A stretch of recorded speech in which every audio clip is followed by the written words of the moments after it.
विवाह बंधन में बांधि हेबाकू जाउछंती ओडिया सीरियल अभिनेता अभिजीत पात्र।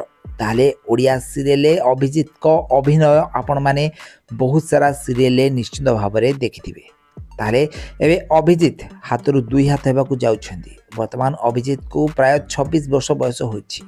तो छोट बेलर प्रेम को विवाह करिया को जाउछंती अभिजीत। अभिजीत ओडिया सीरियल छड़ा ओडिया एल्बम रे मध्य अभिनय कर सारछंती। सीरियल तांकू आपण माने लीड कैरेक्टर रे अभिनय करथिबार देखा पाइथिबे। ताले अभिजीत छोट बेलरू ही अभिनय करिया को बेस अधिक पसंद करंती। तो बापा माँ तांकू अभिनय करिया पय बहुत सपोर्ट करिसेंती। आउ एही कारणरू एबे अभिजीत ओडिया सीरियल हीरो भाव में अभिनय करथिबार नजर आछंती। तारे एबे अभिजीत को बाहागर हेबाकू जाउछि। एहाकू नेई एबे घर परिवार और सांगसाथी मध्य रे खुशीर लहरी खेली जाइछि।